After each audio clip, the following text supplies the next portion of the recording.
বিশ্ব সংবাদ 24-এ আপনাকে স্বাগতম। এই চ্যানেলে আমরা তুলে ধরি দেশ বিশ্বের সর্বশেষ খবর, ব্রেকিং নিউজ, রাজনীতি, আন্তর্জাতিক সংবাদ, খেলাধুলা, বিনোদন, প্রযুক্তি, শিক্ষা এবং গুরুত্বপূর্ণ সমসাময়িক বিষয়।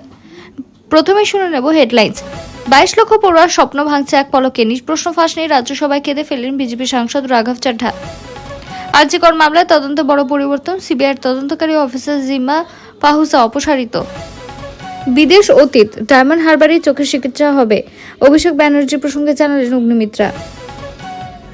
21শে জুলাই সমাবেশে আদালতের নির্দেশ কেন মানা হয়নি, এক কালীঘাট তৃণমূলকে সতর্ক করল হাইকোর্ট।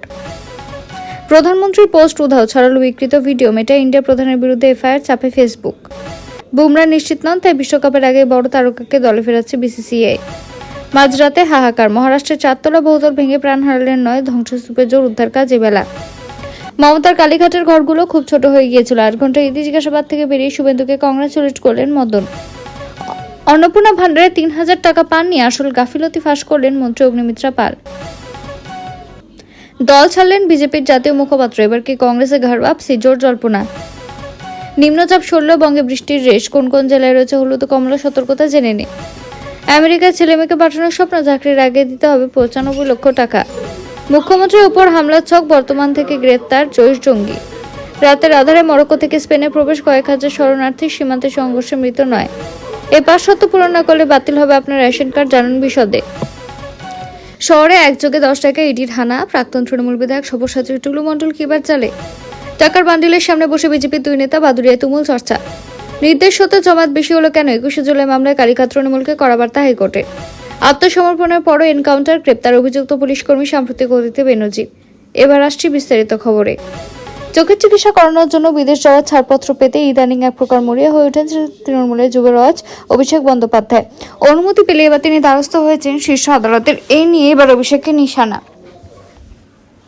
সাংবাদিকদের মুখোমুখি হয়ে আজ অভিষেকের উদ্দেশ্যে মন্ত্রীর প্রশ্ন ছিল, অভিষেক বাবু, চোখ অপারেশন, ব্রেন অপারেশন, মাথা অপারেশন আর যায় আছে না কেন, সেটা করতে বিদেশ যাচ্ছেন কেন? একই সাথে তার সংযোজন, আপনার 15 বছর ধরে বলছেন সুপার স্পেশালিটি হাসপাতাল আপনারা বানিয়েছেন, নীল সাদা রং করেছেন, বিশাল ব্যবস্থা, আমরা সেখানেই চিকিৎসা করানোর ব্যবস্থা করে দেবো আপনাকে।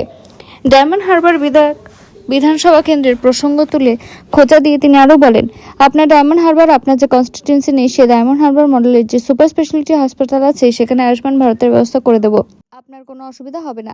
আপনি ডায়মন্ড হারবারে চিকিৎসা করবেন বা ওই সেবাশ্রয়তে যেসব ডাক্তারবাবুদের এনেছিলেন, যারা হোমিওপ্যাথি ডাক্তার হয়ে অ্যালোপ্যাথির ওষুধ দিয়েছে এবং পা কাটা গিয়েছে। তবে আপনাকে আমি সেবাশ্রয় নিয়ে যাব না, আমি ডায়মন্ড হারবারে আপনার যে কনস্টিটিউয়েন্সি, সেখানকার সুপার স্পেশালিটি হাসপাতালে আপনার ট্রিটমেন্ট করাবো। আপনার ট্রিটমেন্টের জন্য দুবাই বা আমেরিকা যেতে হবে না। দেশের পরীক্ষা ব্যবস্থায় চরম স্বচ্ছতা আনতে এবং প্রশ্নপত্র ফাঁসের মতো যখন অপরাধ চিরতরে নির্মূল করতে অত্যন্ত গুরুত্বপূর্ণ public examination prevention of unfair means সংশোধনী বিল 2026 সংসদের উচ্চকক্ষ রাজ্যসভায় সফলভাবে পাশ হয়। ঠিক প্রাকালে নিট প্রশ্নপত্র ফাঁস কাণ্ডকে নিয়ে অত্যন্ত জোরালো আবেগঘন বক্তব্য রাখলেন বিশিষ্ট বিজেপি সাংসদ রাঘব চাড্ডা।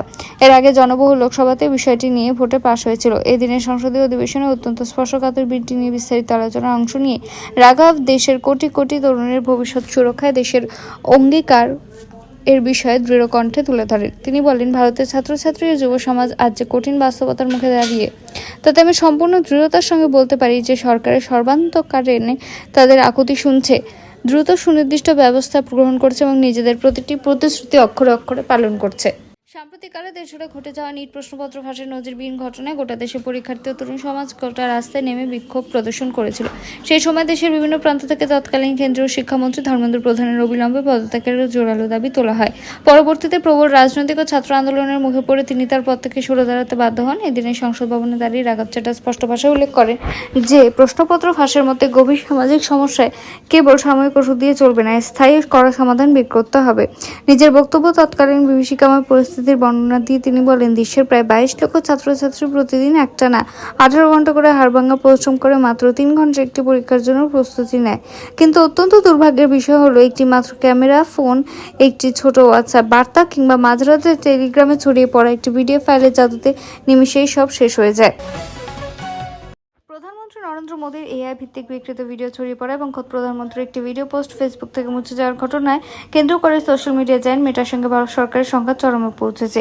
এই ঘটনায় মেটা ইন্ডিয়ার প্রধান সহ বেশ কয়েকজন সোশ্যাল মিডিয়া ব্যবহারকারীদের বিরুদ্ধে কড়া আইনি পদক্ষেপ নিয়েছে।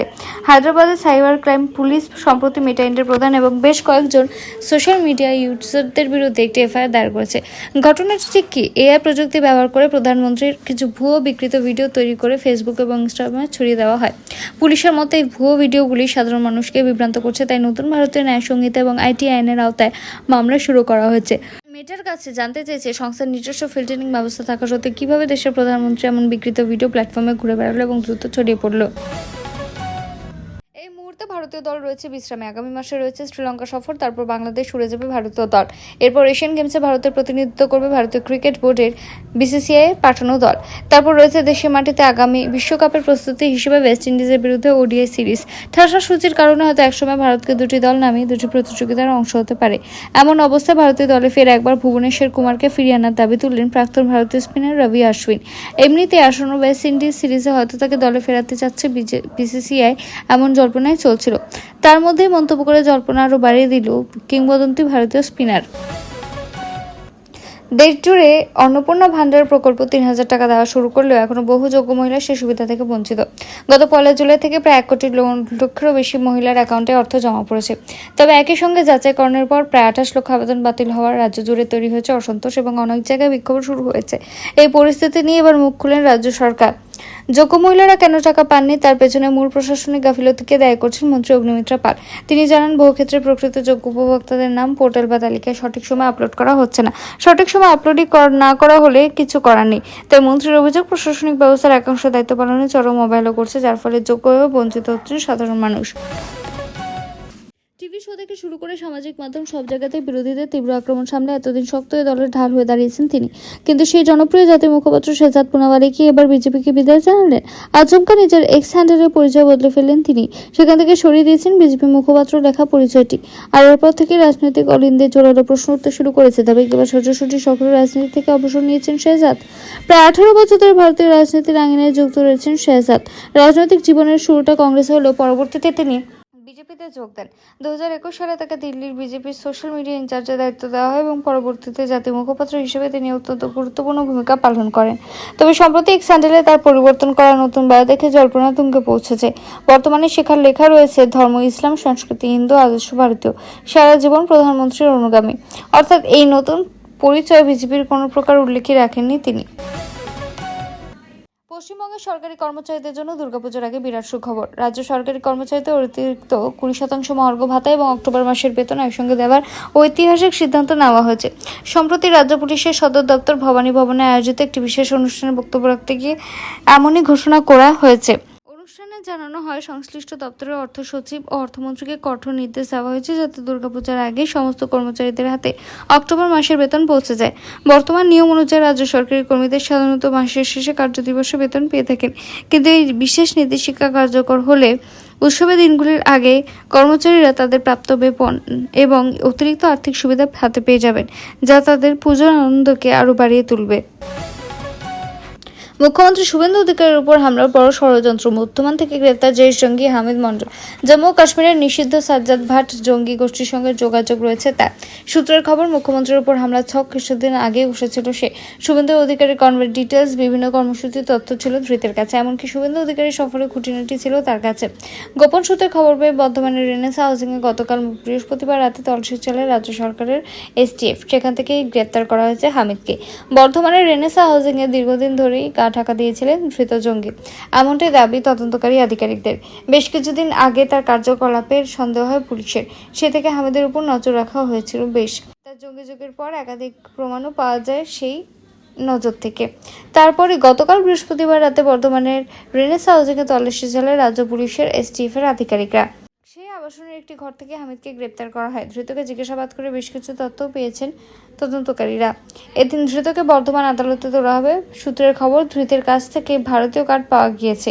সূত্র মারফত জানা যায়, হামিদ মন্ডলের পাক যোগ রয়েছে। জৈশ-ই-মোহাম্মদ জঙ্গি গোষ্ঠীর সক্রিয় সদস্য সে।